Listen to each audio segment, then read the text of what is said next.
বিশ্বকাপে উন্মাদনার আড়ালে চলেছে ভুয়া তথ্যের ঝড়। নতুন এক প্রতিবেদনে উঠে এসেছে এমন উদ্বেগজনক চিত্র।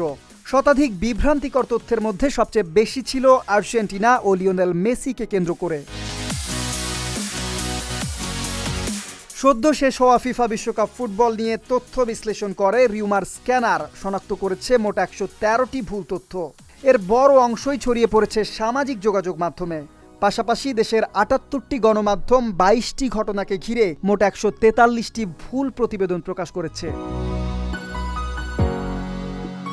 সবচেয়ে বেশি ভুল তথ্য ছড়ানো হয়েছে আর্জেন্টিনাকে ঘিরে। মোট 52টি বিভ্রান্তিকর তথ্যের প্রায় 65% ছিল দলটির বিপক্ষে। এরপর রয়েছে চ্যাম্পিয়ন স্পেন, ব্রাজিল, মিশর ও পর্তুগাল। এদিকে খেলোয়াড়দের মধ্যে সবচেয়ে বেশি ভুয়া তথ্যের শিকার হয়েছিলেন লিওনেল মেসি। তাকে নিয়ে শনাক্ত হয়েছে 22টি ভুল তথ্য।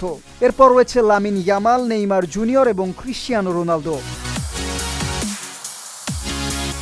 রিউমার স্ক্যানারের বিশ্লেষণে উঠে এসেছে বিশ্বকাপ জুড়ে কৃত্রিম বুদ্ধিমত্তা বা এআই দিয়ে তৈরি 33টি ভুয়া ছবি ও ভিডিও ছড়ানো হয়েছে। পাশাপাশি পুরনো ছবি, ভিডিও, নতুন ঘটনার দাবিতে প্রচার, ভুয়া ফটোকার্ড, সার্কাজম ভিত্তিক পোস্ট এবং ভুয়া মন্তব্য ছিল বিভ্রান্তির বড় উৎস। সবচেয়ে বেশি ভুল তথ্য ছড়িয়েছে আর্জেন্টিনা ও স্পেনের মধ্যকার ফাইনাল ম্যাচকে ঘিরে। শুধু এই একটি ম্যাচ নিয়েই শনাক্ত হয়েছে 22টি বিভ্রান্তিকর তথ্য। বিশ্বকাপে মাঠের লড়াইয়ে ছিল যেমন রোমাঞ্চ, তেমনি অনলাইনেও চলেছে তথ্যের আর এক যুদ্ধ। তাই কোনো খবর, ছবি বা ভিডিও দেখেই বিশ্বাস না করে নির্ভরযোগ্য সূত্র থেকে যাচাই বাছাই করে তথ্য গ্রহণ করাই এখন সবচেয়ে বেশি জরুরি। কামরান তুষার, ডেস্ক রিপোর্ট, ঢাকা পোস্ট।